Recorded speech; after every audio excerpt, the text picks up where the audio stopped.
तेजस्वी यादव आज नामांकन के लिए राघोपुर के लिए हुए रवाना। नामांकन भरने से पहले भाई और मां का लिया आशीर्वाद। तेजस्वी ने नीतीश कुमार को दिया ओपन चैलेंज। दुर्गा पूजा को लेकर शांति समिति की बैठक में कई वरीय अधिकारी रहे मौजूद। कोरोना काल में नियमों के साथ त्योहारों के मनाने की मिली छूट।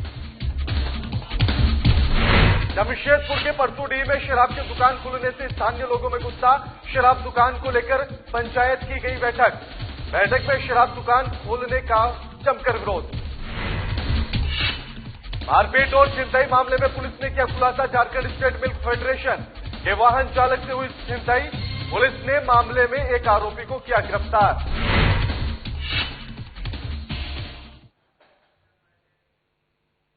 मां और बड़े भाई का आशीर्वाद लेकर नेता प्रतिपक्ष तेजस्वी यादव अपना नामांकन भरने के लिए पहुंचे। आपको बता दें कि राघोपुर के लिए वो रवाना हुए।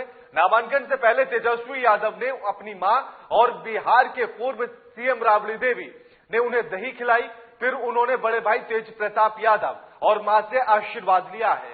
नामांकन के लिए रवाना होने से पहले नेता प्रतिपक्ष तेजस्वी यादव ने बिहार के मुखिया नीतीश कुमार को ओपन चैलेंज किया है। तेजस्वी यादव ने कहा कि मैं भी बिहार के डिप्टी सीएम के पद पर रहा हूं।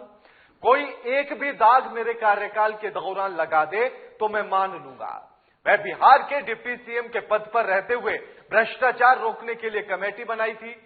साथ ही उन्होंने कहा कि आज सीएम को चुनौती देता हूं कि मैं आज नामांकन करने जा रहा हूं, पर वो भी अपने गृह जिले नालंदा का कोई विधानसभा चुन ले और वहां से नामांकन करे। मैं भी वहां से नामांकन करूंगा और उन्हें हरा कर बताऊंगा कि जनाधार क्या है। इसके साथ ही तेजस्वी यादव ने कहा कि राघोपुर की जनता ने हमेशा मेरा साथ दिया है, हमारा साथ दिया है और इस बार भी हमारा साथ देगी। आज तेजस्वी ने एक बार फिर से कहा कि हमारी सरकार आती है तो सबसे पहले 10 लाख बेरोजगारों को नौकरी देंगे और नियोजित शिक्षकों को सरकार बनाने के दिन समान काम समान वेतन की मांग भी पूरी की जाएगी।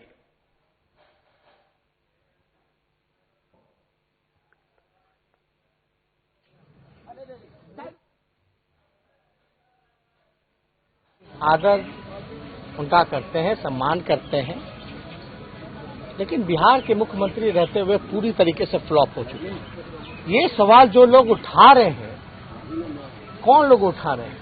हम डिप्टी सीएम जब बने तो किसके सरकार में बने, तब ये सवाल क्यों नहीं उठाए? ठीक है, मान लो अगर मेरे काम को लेकर के बात करते हैं तो 18 महीने जो हम सरकार में रहे as a deputy chief minister, 3 department हमने संभाला, तो बिहार का 200 करोड़ का सीआरएफ फंड को 1000 किया। एक भी दाग अगर कोई लगा दे उस कार्यकाल में तो बताए कितने हजार किलोमीटर सड़कें जो है एसएच को एनएच में कन्वर्ट कराए, मेगा प्रोजेक्ट्स को टाइम बाउंडिंग के अंदर किया। अब बिहार सरकार का बजट का पैसा जो होता है, अलॉट होता है डिपार्टमेंट को, पूरा प्रतिशत खर्च नहीं कर पाते, 10-15%। मेरा डिपार्टमेंट उठा के देख लीजिएगा तो 100% से भी ज्यादा, बल्कि एक्स्ट्रा हम लोगों ने बजट का जो प्रावधान था उससे लेकर के हमने खर्च किया। भ्रष्टाचार रोकने के लिए हमने कमेटी बनाई, कैबिनेट लेकर के गए, ईओटी का फाइल, वेरिएशन का फाइल, एस्टिमेट का फाइल, तो हमने कमेटी बनाने का काम किया। तो ये जो लोग करते रहते हैं इस तरह की बातें, हमको शोभा नहीं दे। लेकिन माननीय मुख्यमंत्री जी को हम चुनौती देते हैं। हम तो नामांकन आज करने जा रहे हैं, वो अपने गृह जिला नालंदा का ही एक क्षेत्र चुन ले, वो भी नामांकन करे, हम भी वहां से नामांकन करते हैं और उनको हम हरा करके रहेंगे। हमारे संवाददाता अभिषेक कुमार फोन लाइन पर हमारे साथ जुड़ गए हैं। अभिषेक, जिस तरह से एक बार फिर से तेजस्वी यादव ने चैलेंज भी दे दिया मुख्यमंत्री साहब को और ये भी कह दिया कि अगर सरकार बनी तो रोजगार मिलेगा, क्या रणनीति होगी? बिल्कुल, बिहार विधानसभा चुनाव को लेकर प्रत्याशियों के नामांकन का दौर शुरू है। इसी कड़ी में आज नेता प्रतिपक्ष तेजस्वी यादव अपने घर से नामांकन करने निकले और उन्होंने वैशाली के जो राघोपुर विधानसभा क्षेत्र है वहां से उन्होंने नामांकन का पर्चा भर दिया है। यहाँ से पटना से अपने आवास से निकलते वक्त उन्होंने मीडिया से मुखातिब हुए और उन्होंने सीएम नीतीश कुमार पर जोरदार हमला बोला। उन्होंने सीएम नीतीश कुमार को ओपन चैलेंज दिया और कहा कि सीएम नीतीश कुमार अपने गृह जिला नालंदा से नॉमिनेशन करे, चुनाव लड़े और मैं भी वहां से चुनाव लड़ता हूं, देखता हूं कि कौन जीतता है। और उन्होंने नीतीश कुमार के तमाम जो काम है उनको गिनवाए और उन्होंने कहा कि मेरे कार्यकाल में कभी भी भ्रष्टाचार सामने निकल के नहीं आया था जब मैं डिप्टी सीएम था, और उन्होंने तीखा हमला किया है नीतीश कुमार पे। जी अभिषेक, अगर इन चैलेंज को भी हम भूल जाएं, लेकिन जिस तरह से तेजस्वी यादव कहते हैं कि अगर उनकी सरकार आती है तो वो पहले ही अपनी जो कैबिनेट की बैठक होगी उसमें 10 लाख बेरोजगारों को रोजगार दे देंगे, इसको लेकर रणनीति साफ क्यों नहीं होती है? कोई 10 लाख की बात कर देता है, कोई 2 करोड़ की बात कर देता है, लेकिन रणनीति कोई नहीं बताता है कि आखिर इस बेरोजगारी को समाप्त कैसे किया जाएगा। जी बिल्कुल, जो नेता प्रतिपक्ष तेजस्वी यादव हैं उन्होंने बाकायदा एक प्रेस कॉन्फ्रेंस के माध्यम से यह घोषणा की थी कि बिहार में जैसे मेरी सरकार बनती है तो 10 लाख युवाओं को रोजगार दिया जाएगा। आज फिर मीडिया कर्मियों ने उनसे सवाल किया तो उन्होंने कहा कि जब मेरी सरकार बनती है तो पहली जो मेरी बैठक होगी, कैबिनेट की बैठक होगी, उसमें मैं जो बेरोजगार युवा है उनको रोजगार देने का कोशिश करूंगा। मीडिया कर्मी लगातार उनसे सवाल करते हैं कि आखिर रोजगार कहाँ से दीजिएगा, तो उन्होंने कहा कि मैं नया रोजगार नहीं दूंगा, लेकिन जो मौजूदा संसाधन है, जिस रोजगार को मुख्यमंत्री नीतीश कुमार दबा के रखे हैं, उसी में से मैं रोजगार देने का कोशिश करूंगा। जी आखिर जिस तरह से तेजस्वी यादव एक के बाद एक बड़े बड़े बयान दे रहे हैं, एक के बाद एक बड़े बड़े वादे कर रहे हैं, दावे कर रहे हैं, क्या इसके सहारे जनता की नब्ज को पकड़ पाएंगे? जी देखिए, जिस तरह से अभी चुनावी माहौल में नीतीश कुमार को टक्कर देने के लिए तेजस्वी यादव जो है पूरी तरह युवाओं पे फोकस कर रहे हैं। उन्होंने जो भी रणनीति बना रखी है युवाओं को सोचते हुए बना रखी है। जो भी उनकी एडवर्टीजमेंट की वैन जा रही है, जो भी जहां भी एडवर्टीजमेंट के बैनर लगाए जा रहे हैं उसमें एक ही कोटेशन लिखा हुआ है, अब की बार युवा सरकार, यानी कि युवाओं पे पूरी तरह फोकस है और वो बिहार के जितने भी युवा हैं उनको गोलबंद करने की कोशिश कर रहे हैं। और चुनाव के बाद यह स्पष्ट होगा कि उनके इस दावे से उनके इस वादे से बिहार के युवा कितने गोलबंद होते हैं। जी जी, शुक्रिया अभिषेक आपका हमारे साथ ये तमाम बातचीत करने के लिए।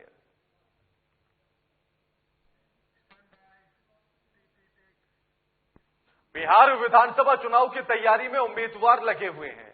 ऐसे क्रम में आपको बता दें कि कोशी स्नातक निर्वाचन क्षेत्र के उम्मीदवार भी वोटरों से जनसंपर्क का अभियान तेज कर दिए हैं। आपको बताते चले कि कोशी स्नातक निर्वाचन क्षेत्र में 14 जिले आते हैं। कोशी स्नातक निर्वाचन क्षेत्र के उम्मीदवार गोविंद झा क्षेत्र भ्रमण करने के दौरान सुपौल जिले के किशनपुर प्रखंड मुख्यालय पहुंचे, जहां वोटर्स ने उनका भव्य स्वागत किया। इस दौरान बैठक को संबोधित करते हुए कहा कि हमारा संकल्प है स्नातक पास बेरोजगारों को रोजगार की उपलब्ध करवाना, यानी कि उनको रोजगार दिया जाए। हमारे संवाददाता विजय कुमार गुप्ता ने कोशी स्नातक निर्वाचन क्षेत्र की समस्या पर गोविंद झा से खास बातचीत की है। क्या कुछ उन्होंने कहा है, आपको दिखाते हैं। जहां बिहार विधानसभा चुनाव की तैयारी में उम्मीदवार लगे हुए हैं, वहीं दूसरी तरफ कोसी स्नातक निर्वाचन क्षेत्र के उम्मीदवार भी सघन संपर्क अभियान चलाए जा रहे हैं। आज उसी कड़ी में कोसी निर्वाचन क्षेत्र के उम्मीदवार गोविंद झा जी संपर्क अभियान में हैं। आइए उनसे बात करते हैं कि आखिर किस मुद्दे के तहत वह चुनाव मैदान में उतरे हैं। जी नमस्कार। आप कोसी स्नातक निर्वाचन क्षेत्र के उम्मीदवार के रूप में उतरे हैं, लोग आपको क्यों वोट करें, क्या मुद्दा है?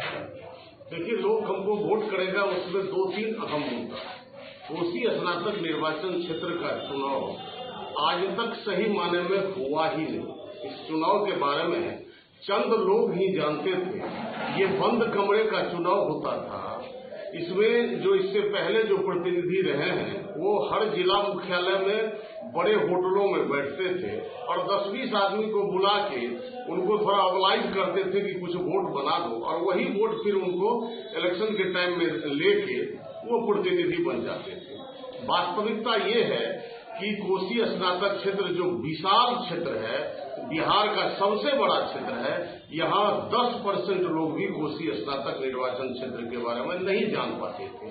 इस बार हमने सघन अभियान चलाया, पूर्णतः तो नहीं लेकिन बहुत हद तक मुझे इस चुनाव को आम चुनाव जैसा आम लोगों के आम मतदाताओं के मानसिकता में बदलाव लाने का हमको मौका मिला और यही मेरा पहला उद्देश्य है। अगर आप चुनाव जीतते हैं तो शिक्षकों के लिए क्या करेंगे आप? देखिए, अभी जो नियोजित शिक्षकों की समस्या है, एफिलिएटेड कॉलेज के शिक्षकों की, टीचरों की समस्या है, न्यायपालिका में जो हमारे विद्वान अधिवक्तागण की समस्या है, मैं इस सारी समस्याओं से व्यक्तिगत तौर पर रूबरू हूँ। क्योंकि मेरा भाई भी नियोजित शिक्षक है, मेरे सारू भी आपको एफिलिएटेड कॉलेज के टीचर हैं, तो उनकी समस्याओं से मैं रूबरू डेली होता हूँ और उनके दर्द को और सरकार द्वारा उनके साथ किए जा रहे सतोले व्यवहार को मैं देखता हूँ। इस पर चुनाव के समय में मैं ज्यादा नहीं कहती, क्योंकि मैं खुद उसको नजदीक से महसूस करता हूँ। तो मुझे अगर हाउस में जाने का मौका मिला तो मैं उनके दर्द को से निजात दिलाने के लिए उनको सब कुछ करूंगा, सतत प्रयास करूंगा। लोगों का, जो वोटरों का आरोप है कि चुनाव जीतने के बाद उम्मीदवार क्षेत्र का दौरा तक नहीं करते हैं, इसमें क्या कहना है? नहीं, ये सही है। आज तक तो यही हुआ है। इसकी वजह है कि आज तक कोई सामाजिक और राजनीतिक कार्यकर्ता इस चुनाव में आए ही नहीं। इस चुनाव को चंद लोगों का चुनाव बना के कभी जात के नाम पर, कभी धर्म के नाम पर, कभी पार्टी के समर्थन के नाम पर लोगों ने समर्थन लिया। ये चुनाव आप जानते हैं कि दो पार्ट में विभक्त है, गंगा के इस पार और गंगा के उस पार। आज तक के चुनाव में प्रायः गंगा के उस पार के लोग ही जीतते रहे। इधर के लोगों से न उन्होंने वोट मांगा और न किसी को वो पहचान पाए।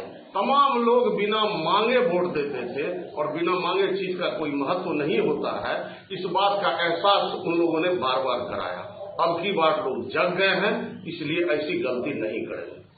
पता चला कि आप लॉकडाउन से ही सघन अभियान में चालू है। मेरा पिछले 1.5 साल से ये अभियान चल रहा है।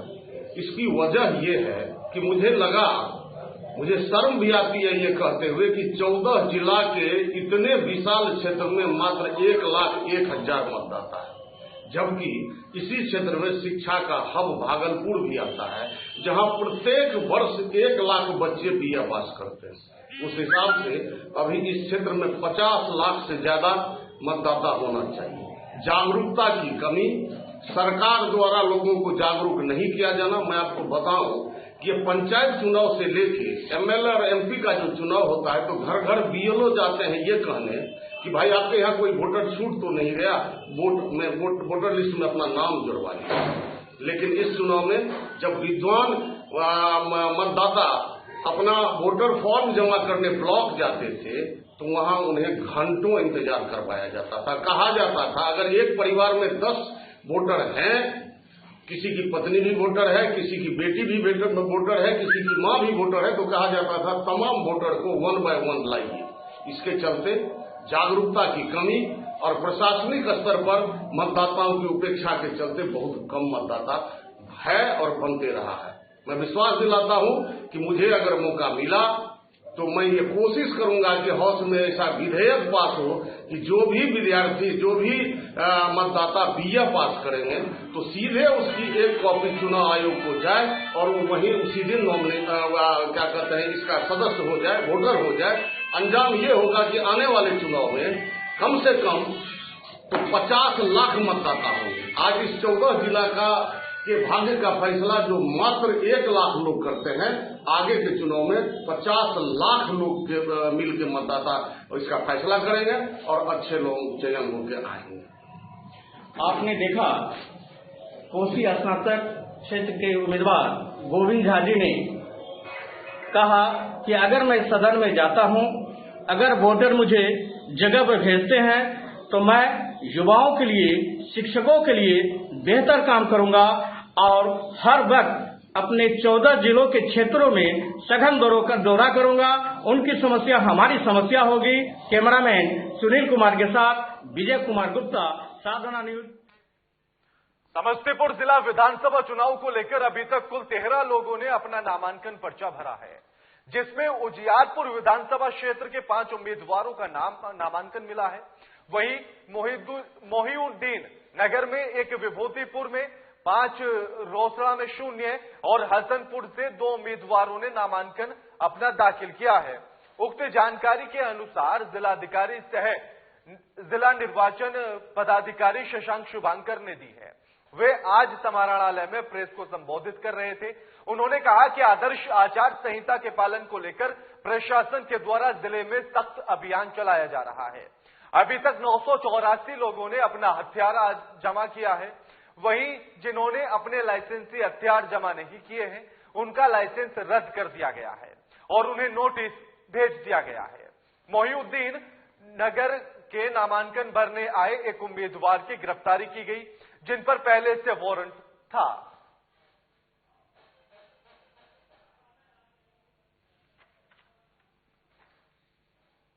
लॉ एंड ऑर्डर का पॉइंट ऑफ व्यू से अभी तक जिले में 984 लोगों ने अपना आर्म्स जमा कर दिया है 1410 में से। बाकी लोगों को नोटिस जारी कर दिया गया, उनका आर्म्स सस्पेंड कर दिया गया है और थाना प्रभारी घर जाकर उनका आर्म्स जमा कराएंगे। इसके अलावा 10,110 लोगों को बाउंड ओवर कर लिया गया, इंटरिम बॉन्ड भरवाया गया है, जिसमें से 4,560 लोगों को बाउंड डाउन भी कर दिया गया है। जिले में 31 स्टैटिक सर्विलेंस टीम का नाका और 35 फ्लाइंग स्क्वाड टीम लगातार काम कर रही है, जो जगह जगह जांच कर रही है। इसके अलावा 41 order CCA crime control act में भी पास किए गए हैं। नालंदा में आज बिहार शरीफ विधानसभा के लिए एनडीए और महागठबंधन के प्रत्याशियों ने पर्चा भरा। अनुमंडल पदाधिकारी के समक्ष एनडीए प्रत्याशी डॉक्टर सुनील कुमार ने और महागठबंधन के प्रत्याशी के रूप में सुनील कुमार ने पर्चा भरा है। इस दौरान बीजेपी प्रत्याशी ने कहा कि बिहार में विकास की गंगा बह रही है और जमुना ने मुझे बिहार शरीफ से मौका दिया तो हम इस विधानसभा में जो काम बचे हुए हैं उसे पूरा करने का काम करूंगा। वहीं महागठबंधन के आरजेडी प्रत्याशी ने कहा कि हमारी सरकार बनती है तो हम बेरोजगारों को नौकरी और बिहार में मजदूरों का पलायन रोकने का काम करेंगे।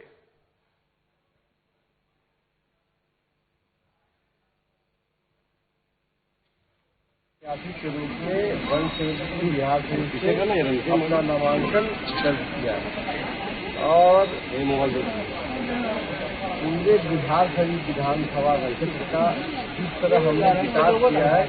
विकास का कोई अंत नहीं होता है, विकास इसी तरह जारी रहेगा। कैसे पकड़ आप ही के पार्टी में बहुत सारा विरोध हुआ, आप ही के दल के लोग किए, आपका विरोध वो चलते रहता है, इसके लिए कोई बात नहीं।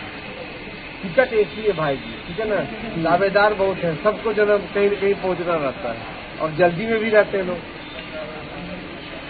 अब इतना विरोध के बाद भी आपको टिकट दिया, मुझे तो लगता है कोई विरोधी नहीं था, हमारे खिलाफ दूसरा कोई दावेदार नहीं था, जेन्युइन दावेदार नहीं था। सारे राजद पदाधिकारियों के साथ हमारी महागठबंधन के जो अधिकारी हैं वो सारे यहाँ पे मौजूद थे। उनके समक्ष हमने ये नामांकन भर दिया है। आगे अब हम लड़ने की पूरी तैयारी कर रहे हैं और जोर शोर से लड़ेंगे और विजय प्राप्त करेंगे। नालंदा के अस्थामा विधानसभा क्षेत्र से आरजेडी गठबंधन प्रत्याशी अनिल महाराज ने आज अपना नामांकन कराया। कभी जेडीयू के और नीतीश कुमार ने हितैषी माने जाने वाले अनिल महाराज कल तक नीतीश कुमार समर्थक, लेकिन आज ये आरजेडी की गोद में जाकर बैठ गए हैं। उन्हीं के दिए गए टिकट पर इन्होंने अपना पर्चा दाखिल किया है। हालांकि उन्होंने नीतीश कुमार के द्वारा कराए गए विकास को नकारा और कहा कि यदि तेजस्वी यादव की सरकार बनती तो नालंदा जिले का विकास तेज गति से होता। अनिल महाराज इस दौरान उन्होंने कई दावे भी किए हैं और कहा कि इस बार जनता पूरी तरह से एनडीए को नकार देगी।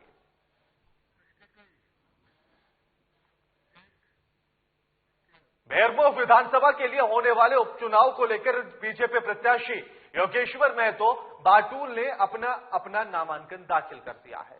आपको बता दें कि स्वर्गीय राजेंद्र सिंह के देहांत के बाद यह सीट खाली चल रही है, जिसके बाद अब यहां पर उपचुनाव होने हैं। बुधवार को बीजेपी प्रत्याशी के रूप में योगेश्वर महतो बाटुल ने तेनूघाट निर्वाचन पदाधिकारी अनंत कुमार झा के समक्ष अपना नामांकन पत्र दाखिल किया। बेरमो उपचुनाव में बीजेपी प्रत्याशी योगेश्वर महतो बाटुल के सामने कांग्रेस प्रत्याशी के रूप में स्वर्गीय राजेंद्र सिंह के पुत्र कुमार जयमंगल खड़े हैं। बाटुल ने कोविड-19 को देखते हुए जारी आदेशों का पालन करते हुए नामांकन पत्र दाखिल किया है।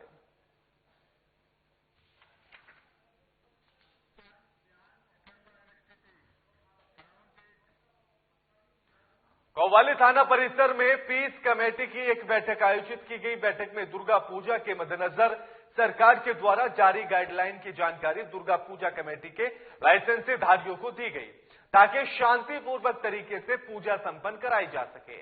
आपको बता दें कि कोरोना वायरस के बढ़ते खतरे को देखते हुए सरकार के द्वारा दुर्गा पूजा को लेकर गाइडलाइन जारी की गई है, जिसके अनुसार दुर्गा पूजा करानी है। बैठक में डीएसपी पीतांबर सिंह खेरवार, बीडीओ कपिल कुमार महतो सहित दुर्गा पूजा कमेटी के लाइसेंसधारी उपस्थित रहे।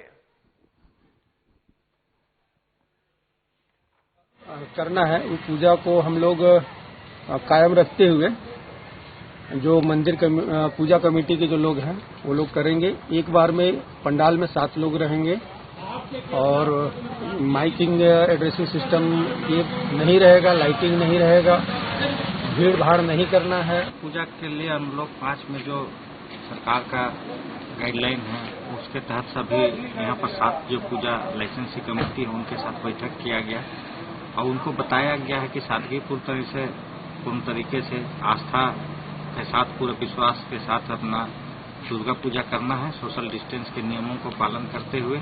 और जो गाइडलाइन दिया गया है जिसमें मूर्ति का आकार छोटा रहे, पंडाल का आकार छोटा रहे, 7 आदमी से अधिक उसमें ना रहें।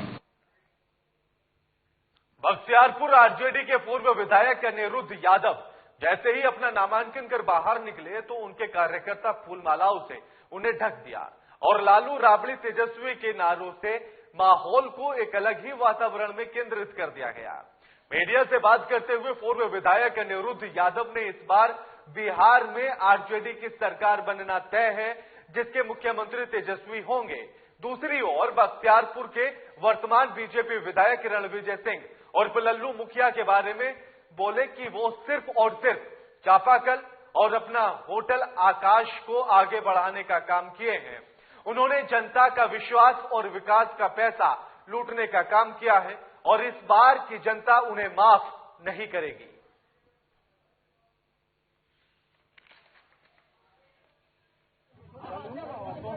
पूरा खुशी है। आपके जो बख्तियारपुर के विधायक जो है वो बोल रहे हैं कि इस बार के फिर से विधायक बनेंगे।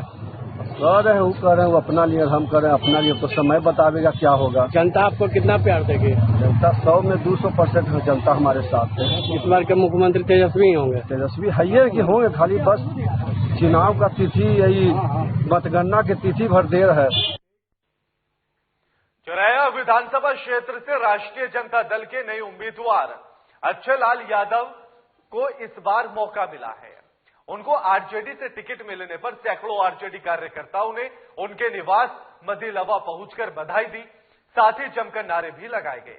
अक्षय लाल प्रसाद यादव ने बताया कि राष्ट्रीय जनता दल ने मेरे ऊपर भरोसा किया है और मेरे कार्यकर्ता दिन रात मेहनत कर चौराया विधानसभा की सीट को निकालने का काम करेंगे।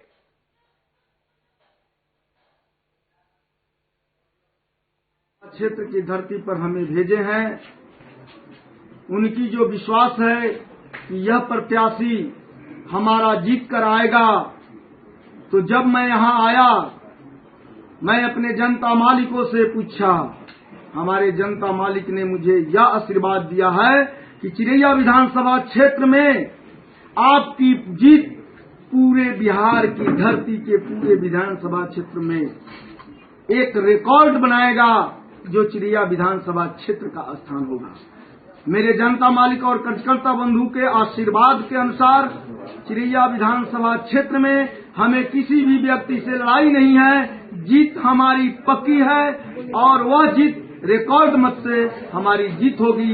यह ऐलान हमारे जनता मालिक एवं कार्यकर्ता बंधु का है।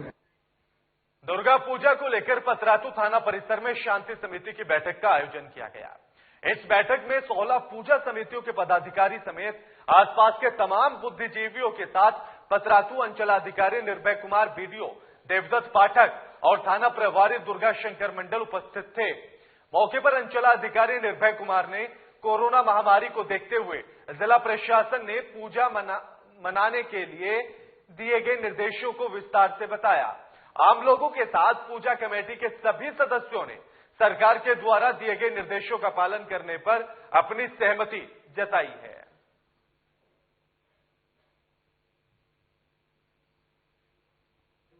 थाना परिसर में आज हम लोग शांति समिति की बैठक आगामी दुर्गा पूजा के त्योहार को मनाने के से संबंधित हम लोग किए हैं। इसमें सरकार द्वारा जो निर्धारित मापदंड है, गाइडलाइन है, उसके अनुसार व्यवस्थित हो। आज हम लोग पतरातू थाना प्रांगण में शांति समिति का बैठक करने के लिए यहाँ के दुर्गा पूजा समिति के सदस्यों के साथ में और यहाँ के स्थानीय लोगों के साथ में बैठक कर रहे हैं, जिसमें हमारे साथ यहाँ के जनप्रतिनिधि हैं, थाना प्रभारी हैं और पत्र विकास अधिकारी भी हैं। हम लोग इन लोग को बता रहे हैं कि सरकार का जो गाइडलाइन है, उस गाइडलाइन के अनुसार इस पर दुर्गा पूजा का आयोजन करना है। आज पतरातू थाना परिसर में दुर्गा पूजा के मद्देनजर शांति समिति की बैठक रखी गई थी। इस बैठक के निमित्त सभी पूजा पंडालों के पदाधिकारियों के साथ में हम लोगों ने डिस्कस किया और निर्णय लिया कि जो गवर्नमेंट का जो सरकार का गाइडलाइन है, उसके तहत हम लोग दुर्गा पूजा मनाएंगे। जमशेदपुर के परसूडीह थाना अंतर्गत उत्तरी करनडीह पंचायत में शराब दुकान खोलने का स्थानीय लोगों ने विरोध किया है। पंचायत के मुखिया सिनी सोरेन और पंचायत की महिला पुरुष सभी लोगों ने एक बैठक कर निर्णय लिया कि किसी भी हाल में शराब दुकान यहां नहीं खुलेगी। पंचायत के मुखिया सिनी सोरेन ने बताया कि हम लोग नहीं चाहते हैं कि उत्तरी करनडीह पंचायत में शराब की दुकान खुले, क्योंकि बच्चों पर इसका बुरा असर पड़ेगा, इसलिए पंचायत के लोग इसका विरोध कर रहे हैं। जो ग्रामीण उत्तरी करनी पंचायत में खोली जा रही है और हम लोग नहीं चाहते, ग्रामीण यहाँ नहीं चाहता कि यहाँ पर एक दुकान हो, क्योंकि यहाँ का जो भी माने स्थिति है ग्रामीण लोगों का, उसमें इसमें बहुत ज्यादा वायलेंट पड़ेगा और वो चीज हमारे लिए बहुत क्षतिग्रस्त होगा। ऐसे ही संस्कार हम लोग नहीं दे पा रहे। अगर दारू दुकान घर से निकलते ही दारू दुकान देख के बच्चे सीखे तो कोई अच्छा मैसेज नहीं जाएगा। और हम सारे ग्रामीण हम लोग ज्यादातर लेडीज। बुलेटिन में फिलहाल इतना ही। नमस्कार।